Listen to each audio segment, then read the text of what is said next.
Good evening, everyone. Welcome to another episode of America in Black and White. I am your host, Charles King. Tonight, we're going to start our very first episode of what we're calling Money Thursday. Every Thursday, we will be bringing you a show that's alluding to finance, whether it's personal finance, business finance, uh, just different things that are going to basically help you, the everyday consumer, learn some things that's happening in the financial world. Now, I'll tell you guys a little bit something about myself. Again, I am your host, Charles King, but I'm also the creator of America in Black and White. I am naturally one of those people that's had the opportunity to deal with finances from many different levels. Um, I am also a consultant. I'm a professional tax preparer. I am also a blogger, and I'm also an author. And some things about me other than that is I am a military veteran, a veteran of the United States Navy. Well, I was there from 1986 to 1996. And just in all those endeavors and those things that I've been a part of course, it's always good to share those things with you guys, those that are watching this show, but also for those that are going to be needing a little bit more some inspiration in their lives. Again, what you guys should know about this show is this show it targets the underserved community, and those are the communities in which we try to uplift. It is our due diligence to get to those communities, to inspire, to motivate, to build them, and to save them from the gentrification that's happening around the world. So, those that are listening, those that are watching right now, um, I welcome any and every individual or business or company, whichever you want to call yourself, to reach out to me and, let's do this together because together we can do a whole bunch of things. Well, so back to the show tonight. Oh, well, one other thing. For those of you that are watching on the YouTube channel, I would appreciate it if you would please subscribe and hit that notification button, because each and every time that there is an event or a show, and if you missed a show, or if you're about to miss the show, you'll get the notification that the show is taking place or there's new content. So for those that are actually right now sitting down, I would recommend that you please get yourself some paper, get yourself a pen, because the nuggets that I'm going to be dropping tonight are some things that we all can use in our lives that will help us to get to a point that we can do some things to help ourselves when it comes to our personal lives, when it comes to finance. Well, with that being said, let me just tell you guys again, welcome to our very first episode of Money Thursday. And we're going to delve into the world of finance, aiming to equip you with the insights and strategies to navigate your financial journey effectively. And so, just another thing of note is that besides the crib notes that I have, a lot of the information I'm going to be giving you guys is it's a lot of information, but also with that information, I want to make sure that the things that I'm telling you guys or I'm informing you guys about, I want to make sure that you get that information thoroughly. So please forgive me as I actually look down at my notes, because I want to make sure that you guys are getting this information. So the importance of money talk. Money is a topic avoided or misunderstood, yet it plays a pivotal role in our lives. Discussing finances openly fosters understanding and empowers individuals to make informed decisions. So, what that means is that in the process of having money, don't care how much, what the amount of money you have, it could be small or large.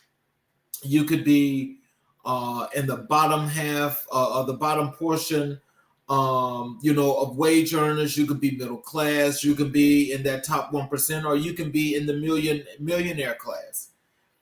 The information that we're giving here to you is to sell you one thing. Please be smart with the money that you have and don't use it frivolous. For those in the underserved communities, and I say underserved communities because this is a place in which I'm very familiar with because I have been there.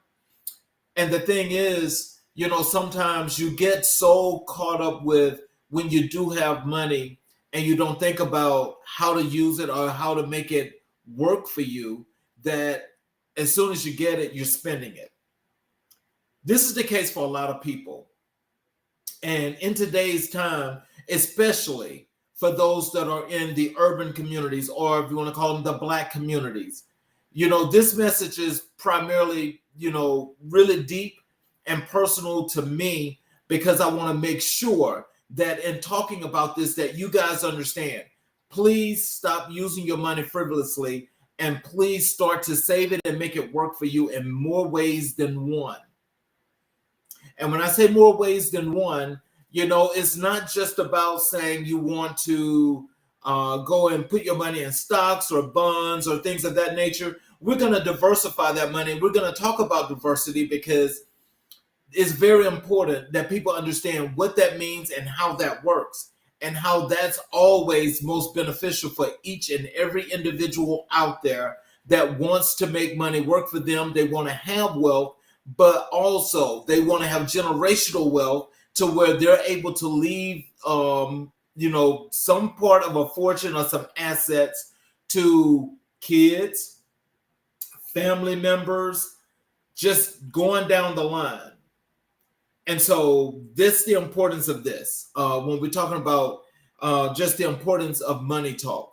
And that is, this is what we need to be learning about how we need to make money work for us. Now, understanding financial literacy.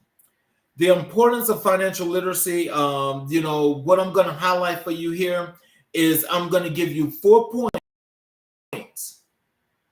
And these are the 4 points that, as we're going along tonight, that I want to make sure that you guys actually follow and you make sure you make all of the right notes. And if you have any questions or concerns when this show is over, please write in the comments whatever questions or concerns you may have, and I promise you I will answer them and get back to you.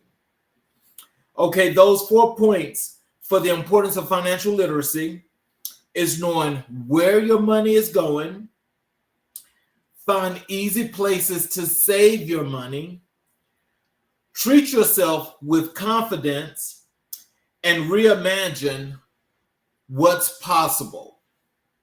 Now, what that means is when you want to know where your money is going, that means that you need to keep track of how much money you're spending, what you're spending your money on. So if you're keeping track of that money and you know where that money is going, then you'll know if you're being frivolous or not with your money, because if you've got any goals of saving money and making money work for you, you're not just going to just go out and just spend your money just because. You're not going to do that. So you always want to know where your money is going. Second thing is when you say we find easy places to save. That means that if you're looking for a bank to save your money, you want to make sure you find a bank that's got, if you're starting out in the beginning and you're just now starting to try to make money, trying to put money aside where you can have money, especially for that rainy day, then you want to get one of those bank accounts that's free. There are no charges. And so it's kind of hard to find a really good bank that's got these products, but a lot of them do exist. If you're going to save your money, make sure that you're saving money with a bank that's not going to charge you an enormous amount of money, or you find a bank that you can actually start to invest in a Roth IRA. you know, where, that's tax deferred. So, that helps you out as well. When you say you want to treat yourself with confidence, that means that you've got this money stored. You know that if something comes up, or if you also happen to be a little bit short with what you have in your pocket, and you need some money um, to help you when it comes to a special event, you'll have that money. And so it's there. You're very comfortable about it. You're confident about it, and you just are not worried about a shortfall at all. When you say reimagine what's possible, this is for us that are actually working to the point that we're trying to create generational wealth. Now, there are several ways of doing that. You can create generational wealth by starting a small business, growing that small business, making sure that it stays consistent and sturdy, and it's actually doing what it needs to do for you. Because if you're being consistent and everything is working the way it's supposed to, 9 times out of 10, that business is going to be growing and you're going to be expanding. If you're just actually wanting to save money, you can put money in a savings account, and you can get one of those that's got no interest in the beginning.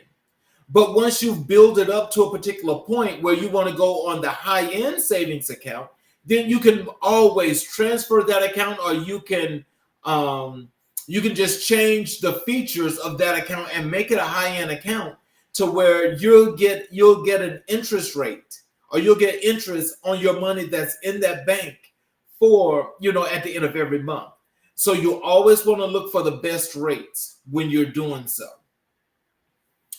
Other ways of just saving your money, if you want to save, when you're reimagining, you're just thinking about primarily, though, from an overall perspective. What you're looking at is you just want to look for what you can do to create generational wealth, and how that's going to look 20, 30 years down the line. So, having your affairs in order, and whether it's your spouse or just family in general, with that being said, with having everything in order, they will know exactly what your wishes are, what you have done, and where to find the paperwork that's necessary. The next part to this, we're going to talk about some key concepts that we're going to cover. And in these key concepts, we're going to be talking about, basically, as far as your personal finance, we're going to be talking about some things that's going to be beneficial to you when it comes to saving your money, growing your money, and making your money work for you personally. And so one of the things that we're going to be talking about is the first thing is budgeting, because budgeting is your friend. Budgeting and setting a budget, that's your roadmap. When we say that's your roadmap because you're tracking all of your expenses, and you're also tracking all the money that's coming in, all the revenues that you have. So once you can offset your revenues, you have your revenues to offset what you're spending for your expenses, and you know what you have over once you budget for like the whole entire month, then pretty much you can get a snapshot as to what this is looking like. So when we talk about budgeting, what I want you guys to know is budgeting is learning how to balance your bank account, can be a key to making sure what's going out of your account each month isn't exceeding what's coming in. Winging it and simply hoping is all about about what's in your account at the end of the month. Can lead to because if your account is let's say if your account is, you have no money left in your account at the end of the month, then that can lead to bank fees and credit card debt, and keep you forever using your savings account. Now, that's something we don't want to do. Also, it can be helpful to break spending down into categories that include basic needs. That's rent, utilities, and groceries, discretionary spending, shopping, travel, Netflix, to get a real handle on where your money is going. And every day, you may want to track your spending for a month or so, either with a diary or an app on your phone. So, again, it's been made very easy for how you can set a budget. And so, when you get a budgeting spreadsheet, because those templates are all throughout Microsoft 365. Or else you can download them online for free. QuickBooks has several of them. And there are other accounting firms that put out free budgeting worksheets, the online where you can download and you can basically use this as your own personal roadmap.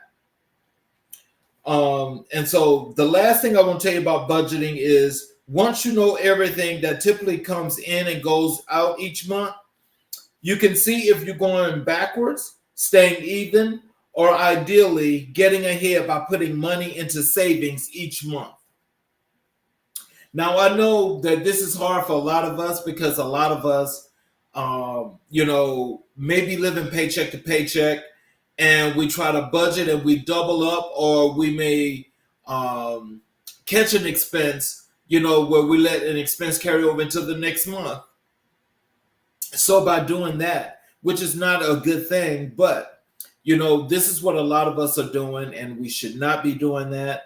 And just recommend that, when we talk about sacrifice, guys, you got to do some kind of sacrifice in some shape, form, or fashion.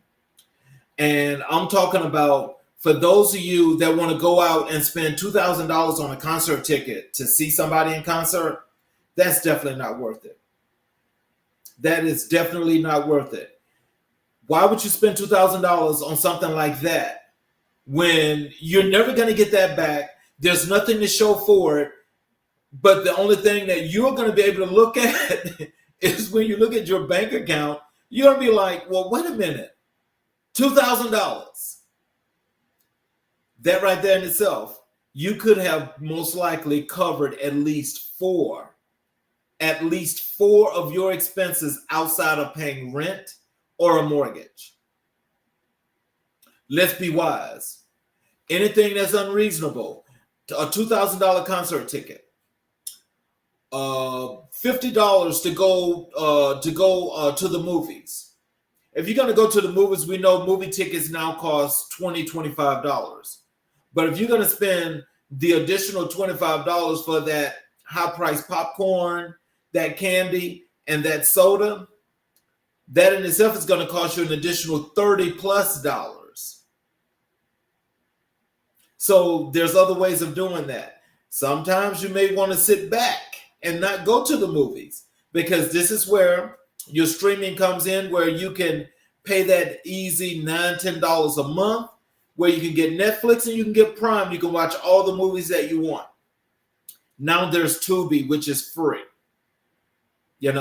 So you also, you got Apple TV. Apple TV is just $9.99 a month. So, got to come up with other ways. We got to get creative, but we've got to get to the point where we've got to be saving money, because what your goal should be is to have yourself enough money in a rainy day fund that you can carry yourself out those 90 days, at least 90 days. And what I'm going to challenge each and every individual that's watching tonight, if you guys feel like you can do this and you want to do this, just reach out to me and we can do it together. We can do it together. But we got to be honest about it, and we got to hold ourselves accountable to what's important to us. Spending frivolously? No, sir. That don't work. Does not work.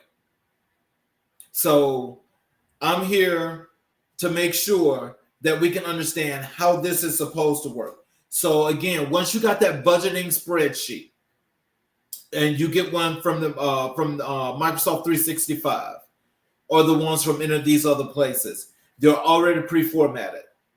The only thing you have to do is stick your assets there in the top, your revenues in the top. Everything that you got coming in as income is on the top. Everything that's expenses is on the bottom. And so as you put those in for the month, even the other spending, which is the waste spending, which we all need to work on cutting down, but all that's documented. So when you see, if you've got any money left over from that month, that's where you need to start doing your savings. Or before you do anything else, put aside in your savings account, create a savings account, and put in there $20 per pay period. $25. Make it $25. Because I think if you do those $25, then you start to see the value as the months pass. So try to set a goal of at least $25 a month that you put into a savings account. If you can do it twice a month, based on your paychecks or your pay history, then that's fine as well. But put that money in a savings account and then start to see what it looks like when you get your 6-month period, to where as you're saving this money and it's growing like you want it to, then just think about the way you could possibly reinvest this to actually get more money on top of that money.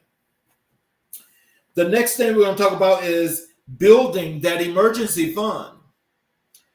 You can't predict when your car will break down or when you'll have to make an emergency trip to the dentist. If you don't have money saved up for what life throws at you, you can risk racking up high interest credit card debt or defaulting on your bills. To avoid this, you may want to start putting some money aside every month to build an emergency fund. A common rule of thumb is to keep 3 to 6 months of basic living expenses set aside in a separate savings account. It can be a good idea to choose an account where the money can earn interest, but you can easily access it if you need it. Good options include high-yield savings account, only savings account, or a no-fee bank account. So again, if you're just starting out, like I said before, if you're not gaining interest on the money, but you still put money aside, that's a good thing because you're building. But if it's, you don't have to necessarily go out with the high yield account, because if you go out with the high yield account, then that means you've got to maintain a minimum balance in those kind of accounts. If you don't have that kind of money, then there's no need to go jumping all the way to the top of the sky, because by doing that, you're doing yourself just as much harm as you would by spending your money. So just do a basic account to start out. See where you're going. Look at how much money you're able to save over a 6-month period. It will give you some time to think how to reassess. When you reassess, then you realize being disciplined and what discipline means to you, how it's going to help you out a whole lot in the end. The next thing you want to do is this is called avoiding a credit card balance. When you have a credit card at your disposal, it can be tempting to charge more than you can afford. But carrying a balance from month to month makes those purchases considerably more expensive than they started. The reason is that credit cards have some of the highest interest rates out there, often over 20%. That means a small charge carried over several months can quickly balloon into a much larger sum. The same is true for other high-interest debits or high-interest debt, such as some private or payday loans. So in other words, when you have a credit card, nowadays with when inflation went up and the feds raised interest rates, remember mortgage loans went up to as much as 7%, and credit card interest went up to 25%, some even higher depending upon your credit. Now, when you get a credit card, despite how good your credit may be, and you have this high interest, that might not be worth doing. This is where you actually got to take the time to read the fine print and make sure you make the best judgment for yourself and how this is going to affect you in the long run. Because does it make sense? Does it make sense to go and use a credit card to charge a dinner at Burger King? The dinner at Burger King is $10 and you use your credit card. Now think about this. If on that credit card, if your interest rate is already, as mentioned here, 25%, on that purchase, you're paying 25% on that $12 meal. 25%.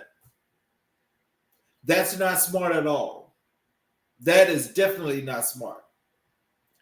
Which means if you're going to have credit cards, you need to start using these credit cards only on purchases that have that value that's not going to run up the credit card. Where if you had to take a trip and you're flying, let's say you're going to take a trip over to California and you live in North Carolina. That trip to California is most likely going to cost you in the range of $800 to $900. If that's going to cost you between $800 and $900, you don't have the cash.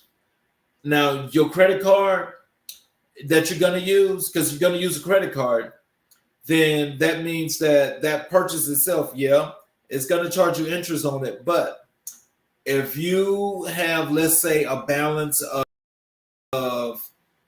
if a credit limit of, let's say, $10,000 on that credit card, and you may want to charge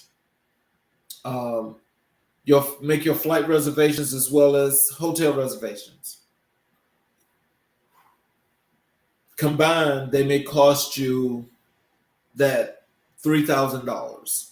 Okay, that over a short period of time is much easier for you to pay off than it would be for you charging $500 and you're paying the minimum balance. Now, a lot of us do that. I know logically it doesn't make sense. But if your pockets can't pay but that minimum, then you got to pay that minimum. Just the thing is, you need to try to be finding a way to double up on that payment, because you definitely do not want to just do minimum. Doing just minimum is going to cost you more in the long run. So if you got a minimum balance, let's say that a minimum payment that you have to make, that's $40. Pay $60. Pay $70. But don't just pay that $40, because that's not going to do you a whole lot of good in the long run. And so you want to always avoid that credit balance, because what they do at the credit card company is they calculate the balance on the card or the charges on the card every month at that interest rate plus. So you're paying more. And so that's what you want to be mindful of. The next thing you want to do is you want to pay your bills on time. Pay your bills on time. Not 1 day late, not 5 days late, which is a grace period. Pay them on time. Because you have a grace period, that does not mean that you're not going to rack up extra interest. In this day and time in the financial world, believe me, you're being charged for everything. Charges are not the norm. Regular charges are not the norm, shall I say. They are actually making more and more money off you every time you think you're paying on time, but you're late. And if they call you on the phone and, your bill is due on the 5th, Your bill is due on the 5th, but you want to wait to pay it on the 10th, even though they tell you that you have up until the 12th before they charge you any interest. That's not true. You're late if you don't pay it on the 5th. Pay your bills on time. If you miss bill payments or make late payments, your creditors might impose late payment penalties. If you delay payment for a prolonged period, your account could go into delinquency and be sent to collections. Late payments can also affect your credit score. The number lenders use to help judge whether to give you loans and credit. Your payment history accounts 35% of your credit score. So a history of late and missed bill payments can be a major strike against your score. A poor credit score can make it difficult for you to get loans, and the loans you do get are likely to have higher interest rates. Think about that for a second.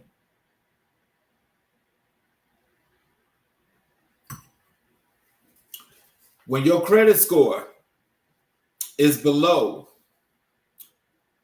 650, I said below 650, your interest for any loans that you take out, any financing that you do, you're going to have a much higher interest rate than that person that's got that 650, 700 credit score.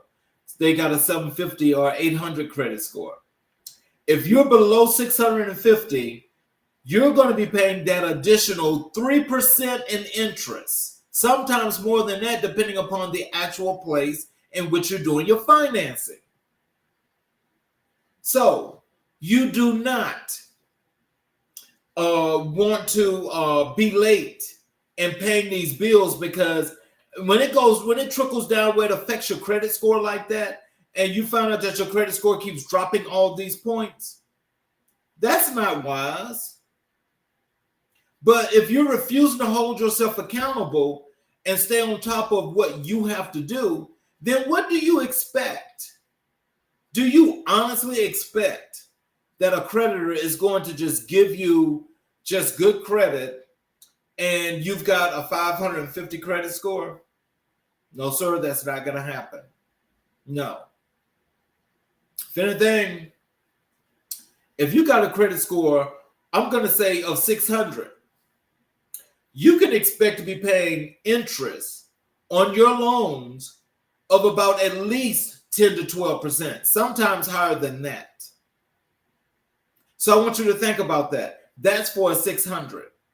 So it could be more than that now since the Fed's raised interest, but if you've got a baseline to look at, then if you know you need some work, then that's what you need to be doing. Starting early to save for retirement. This is the 5th concept and tip for when it comes to covering what your financial, personal finances and a financial literacy should be looking like. When you start early to save for retirement, when you're young, retirement can feel far away, but putting money away as early as possible means you'll have more years to save, spreading the savings across your life rather than racing to catch up. Perhaps the biggest reason to start as early as you can, however, is the power of compound interest. Because you earn interest not only on your contributions, but also on accumulated interest. Small amounts can grow over time. If you have an employer-sponsored plan such as a 401k, you may want to consider contributing, especially if your employer offers to match your contributions. Now think about this. One thing that has actually statistically been found over time for studies and surveys is that they're finding that the millennial generation I'm not sure which one that is, X, Y, or Z. but but these young kids are now, they're actually starting to save money, which is good. The thing is you need to do more than just save that money. You need to find ways of making it work for you. So when we're at that point, it's like, what are we going to do now? Because if you've already started to save, then that's part one. Part two is making sure that the parts of your plans that you pick, you want to make sure that these are the ones that are going to bring the high end returns to the money that's sitting in that 401k. Now 401ks can be diversified. And with them being diversified, that's bringing a lot to the table, to where you being, let's say, 25, 30 years old, and you're starting to save, you do this on the continuum. I mean, on the continuum, because your retirement age is like probably way, way off. So because it's way, way off, that does not mean that the money is going to be gone. But if there's a problem, you need to make sure you're tracking it and making sure that you're working on what's necessary. Because, some companies, they do some things. And so you have to watch them. And so just from an overall perspective, 401ks are good for people to put their money in, but just make sure that you're not just putting money into something that you think is going to gain some interest and it's not gaining as much interest as it could. So just check. The next thing is getting insured. When it comes to insurance, sometimes it's best to prepare for the worst. That means making sure you have health insurance, car insurance, which is required by law. You also may want to consider renters or homeowners insurance to protect your home and belongings. If you have children or other people who are dependent on you, financially that is, it can be a good idea to get long-term disability insurance and term life insurance.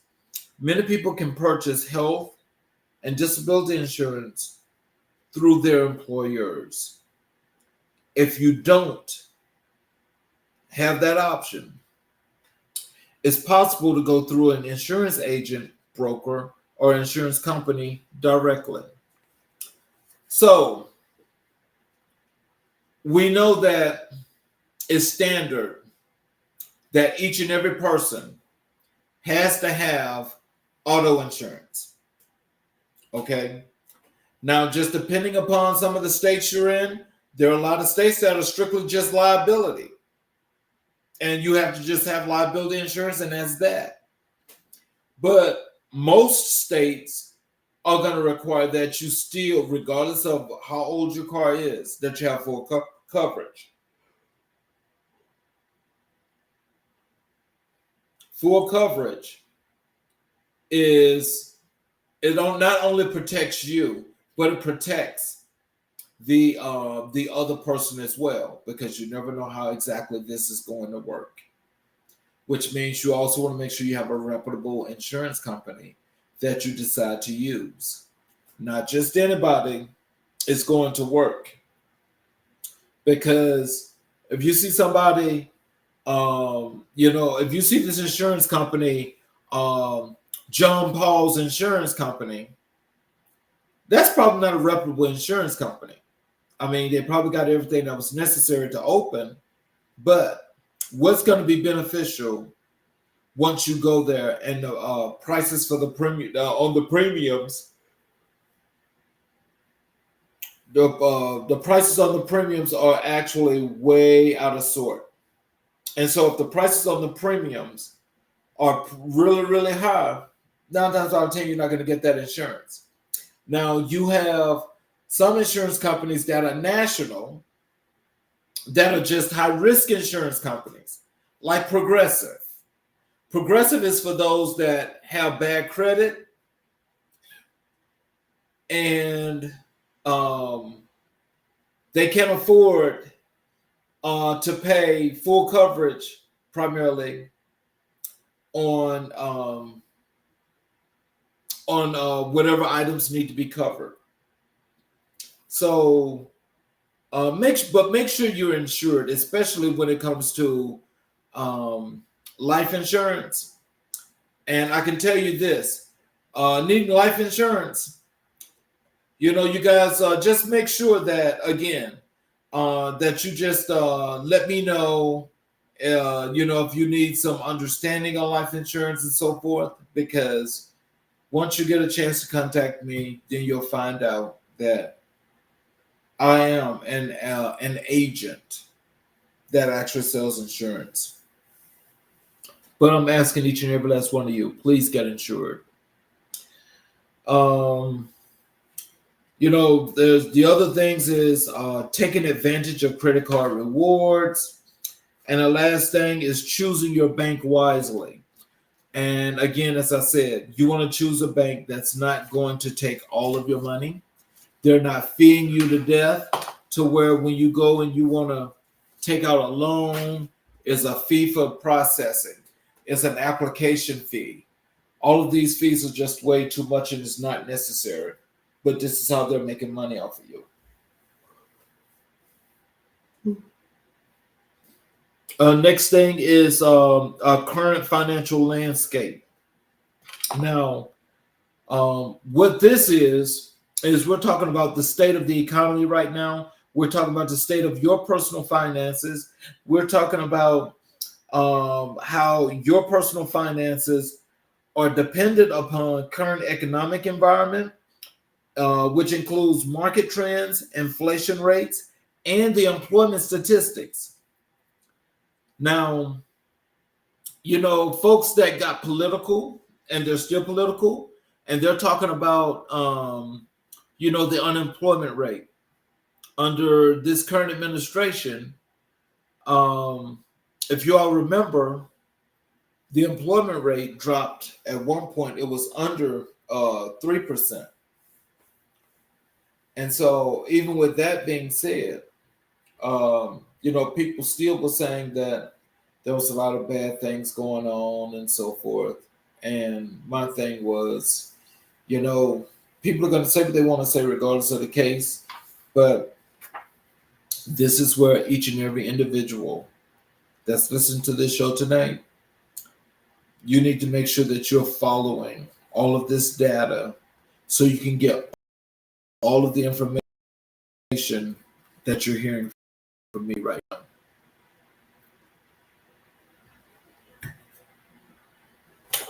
Okay. What's happened is you've heard people talking about, that right now the economy is bad. The economy is not bad. As a matter of fact, the economy just does not work for everybody. So I'm going to give you guys a few things to think about here and tell you some things about what happened and how you can actually see how these trends are working and what's going to be best for you, how you can make that determination. The pre-COVID boom. And so when I say the pre-COVID boom, this is stating that the American economy has been disappointing for much of the past half century. Income and wealth growth has been slow for most families, and inequality soared. Perhaps the starkest sign of the problems, life expectancy in the U.S. is now lower than any other high-income country and isn't especially close. Now, before I go on with that, let me just say, remember it was like 5 years ago when we were talking about people were living long. They were living much longer than expected. Okay, of course, still women were outliving men. And, with all that being said, it was just so much that, they don't know, there was actually no idea how to keep the economy balanced, and that it probably would not be. That was not the case. And so what this is telling us during this pre-COVID boom is that there's still still, there have been a few brief periods when the economy has boomed. One of them began late in Barack Obama's presidency and continued during Donald Trump's term, which is false because under Donald Trump, there was no growth. The country finally emerged from its hangover after the housing crash and businesses expanded and consumers spent more. Well, just so you know, people are still spending more. And before we went into this high inflation rate, it was recommended and it was said several times over and over again via the feds that people need to stop spending money. Because if you guys notice, everything in price was going up. And as they were going up, nothing was coming back down. And so unless you just thought that prices can just come down just like that, who do you know is giving away their money like that? No company. Because if companies gave back that money, the majority of them would be out of business because that's just how big the profits were. The next thing here is we got the COVID crash. And we're talking about the COVID crash. That's when the pandemic actually arrived. People stayed and cut back on spending, businesses. Businesses laid off workers, and the unemployment rate exceeded 10%. Experts understandably worried that the economy could fall into a vicious cycle in which companies went out of business, families couldn't make loan payments, and banks went under. Oh man, this was horrible because this affected each and every individual on the face of this earth. If you were in America, you felt that.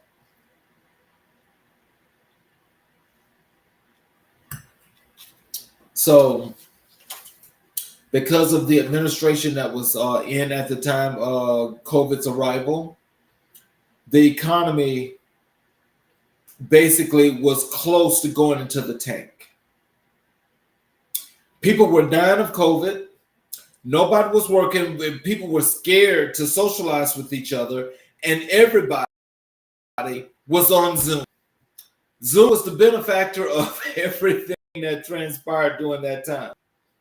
We had an administration that was scaring people, telling people to drink bleach. You know, people were scared to be around folks because they didn't know if COVID was jumping up next to. You didn't know if it was like on a seat. I mean, it was just, COVID was like running people crazy. It gave so many people PTSD that a lot of people just didn't know if they were coming or going. But the effects of this, from an economic perspective, is basically, it caused a lot of people to spend money frivolously by ordering stuff via Amazon. Amazon was another one that benefited from the COVID situation, because when they were selling them packages, they were selling them packages.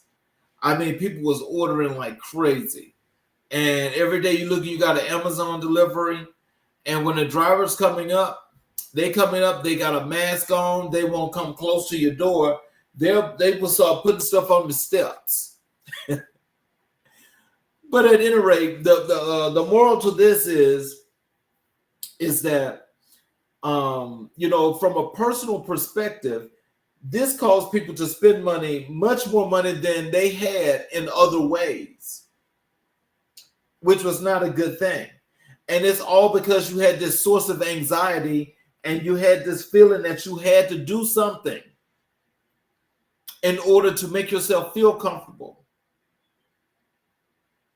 But you weren't thinking that all this money that you were spending and how frivolously you were using it, that what it could have meant for you to have that money after the pandemic really slowed down.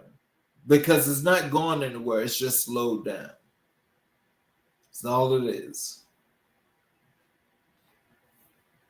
The next thing is too hot to recovery. The too hot to recovery. Now, this also at this time, that this trend was totally a boost for the economy. You all remember those stimulus checks that you got? You got those stimulus checks in what was that? 2021 and 2022, or was it 2020 and 2021? Or it could have been all 3 years. That it worked because what did people do when they got those stimulus checks? You guys went and deposited them into your bank account, and just as that money went in, it was out because you were spending it. We weren't thinking long term. We were thinking about, oh, I'm locked up, I'm shoved up, I'm just in this place, I'm stuffy, so I need to buy me something. And you're trying to buy yourself something every day. So, at any rate, this is when inflation went up to its highest rate in over an almost a century. Inflation went way up. This is when you start to see pricing increasing. And when those prices started increasing, some of you were still out there spending money, and the government is telling you to stop spending money because all of this money that's in the economy is too much. There's too much money in the economy. Please stop spending this money. Now, as a result of people not listening and still spending that money, everybody that's at middle class and below is feeling all that pressure because prices are so high, and they're so high that you can't even, what used to be just a regular everyday thing when you go and you do your grocery shopping for the month, where you had a low bill, now you got a high bill. If you were spending $200 a month for groceries when you did your full shopping for that month, turn around now at this point, that $200 is now almost $500 a month. That's how high prices have gotten. People, we need to be really looking and sitting down and thinking about how we're spending this money and how money is going to work for us. If you're not being wise with your money, then you're just going to be out. That's not good for anybody. We don't wish that for anybody, but we've all got to get wise and hold ourselves accountable, because you cannot continuously to just spend money like this and let these companies just rake you over the coals and just take your money in and you get nothing back in return. Because when you got to suffer just so you can just do your everyday, just to shop, to live every day, and you can't afford it, we have a problem there. Now, you've got to think, you're either going to work to solve that problem, or you're going to continue to be a part of the problem yourself. This last thing about this, when we talk about a healthier recovery. Now, the economy has recovered from all of that, but what I will tell you is that the economy does not work for everyone. And because it does not work for everyone, people are blaming this administration for the downfall. That's not true. That is definitely not true. Because of the regulatory situations that are at stake, there's a lot of things that the government cannot do. There's a lot of things the government cannot do. And so they can only try to influence these companies to lower prices. But if they lower prices, they're not going to lower them no more than 2%. So just think about this. You go to the store and eggs now cost you $7 a dozen. If you're spending $7 for a dozen of eggs, they're not going to lower that price no more than $1. $1. And so if that's the case, then you're still spending too much for eggs. That's just an example.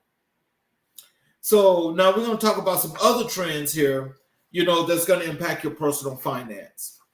And what we're going to be talking about here is in today's dynamic global economy, mastering personal finance demands more than routine budgeting.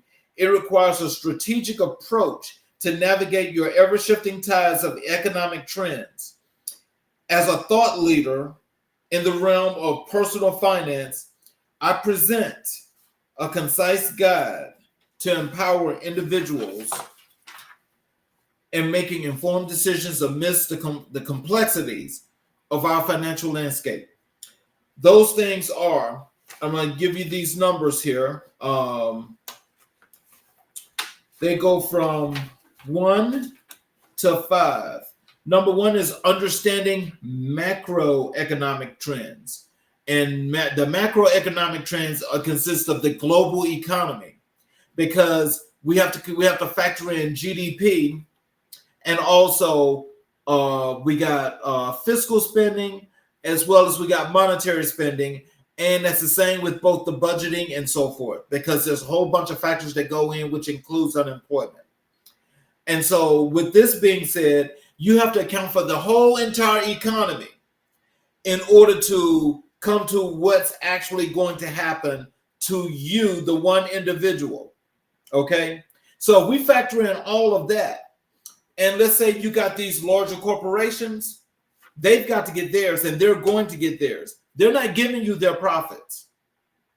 So with unemployment, like I said, at one point has been so low and as low as it has ever been, they're now getting to the point now where you got companies that are just saying, well, we're just going to lay off people. They're not willing to share those profits. They're willing to lay off people. Then 3 months later, come back and bring in people to fill your position at a much cheaper rate. Number 2 is technology's impact on personal finance. Technology is where everything is. AI has taken over. AI has taken over. Get over it. It's not going anywhere. We all got to pay for that. We all have to pay for that, even though we all do not use it. Technology is here, and it's more advanced today than it's been over the last 35 years. Now you've got robots now in some places where people don't see them during the day, but they're out at night. Investing wisely in volatile markets. This is something we're going to have to talk about at another time, because I want to make sure that I talk about investments, but investments are so in depth. No, I'm not a market specialist. There's some things that I do know, because I have actually, and I do invest in the stock market. So I can only tell you some of the things that I do, but I can also point you guys in a direction in which you can go and learn for yourself and try to do some of these things into the market. But I would not suggest putting all of your money into this, because if you don't know what you're doing, and it's going to cost you an enormous amount of money to get a broker in order to buy stock for you and so forth, that's a whole lot. So that's another show. The other thing, number 4 here, is the role of policy changes. Policy changes are those that they make within our federal government every day. So when they're doing all of these bills that they're passing, and they're passing all of these laws and policies that they're signing up there in Washington, D.C., those policy changes do not include any of us that's under that 1%. It's all about the 1% when it comes to that, because they're going to get theirs off the top regardless of the case. So that means that all these scraps that we're all fighting for underneath that, then that means that we need to be wise about how we use this money and where we're getting this money from. And the final thing here is building resilience through financial literacy. Financial literacy is one of the most important things in the world. The thing is, we all don't know it, we all don't have it, and we all use it in many different ways. But we all got to get to a point where we sit down and we just buckle down, and we realize that just when it comes down to it overall, we've got to be accountable, and we've just got to be a whole lot more smarter. And if we're not smarter, we cannot blame anyone but ourselves. It's not about the time of being selfish, because I think now is the time to think that if you're doing anything financially, and if it in terms where you have the opportunity to work with someone, or someone is willing to partner with you on some things that you want to do, I suggest that you take them up on that and you really get to learn exactly what it is. You don't jump in instantaneously, but you want to learn, because I think that's where you and your partner will be able to feed off each other, where you know exactly what's going on. Now, I'm going to tell you something about how you want to budget. When it comes to budgeting, I know we talked about that in the beginning, but there's so many other different ways that you guys can do this, because there are things where you can set up on a 50-30-20 budget. There's the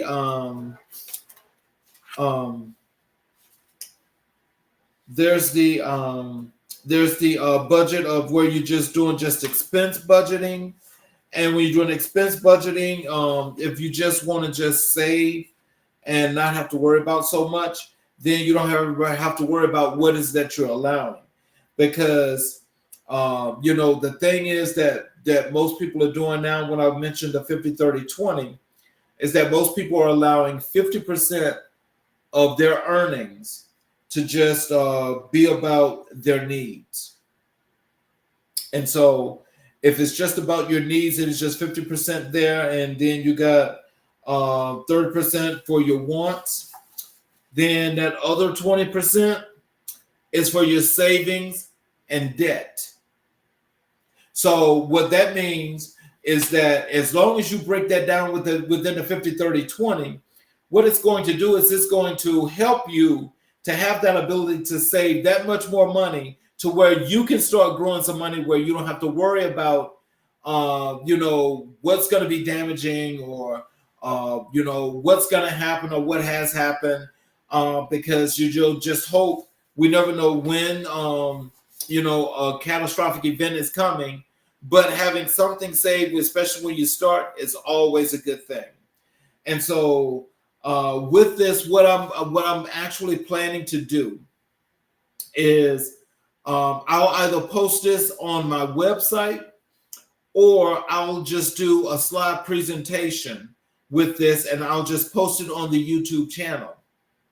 But these are things, very important tools that I want you guys to start learning and thinking about, and pulling this in and just actually doing very beneficial for you in the long run. And the next thing here is the guide for diversification. I'm not going to get a chance to get to all of this, but this is going to have to be, again, this is going to, I have to pick this up on another show. But when I'm talking about this diversification, this right here is about where you're moving your money around to. If you're getting stocks, if you're getting bonds, you got an IRA, you got some annuities, you have, maybe just some companies in general that you're going in as part ownership. All of these good things about this diversification. These are the things that are going to actually help you to actually pull in all of your money and make it grow that much easier and that much faster, because it's spread out in many different areas. And if they're all growing, then your money is growing. And the last thing I want to talk about that I have here that I have to pick up on another time is debt management and strategies. This is very, very important. And so what's going to happen is, again, I've got to find the way in which I'm going to actually post this, because I want you guys to be able to go to my YouTube channel, America in Black and White, and you guys are going to be able to get this. And actually, I want to make it interactive. But again, this is the last thing that I wanted to talk to you guys about.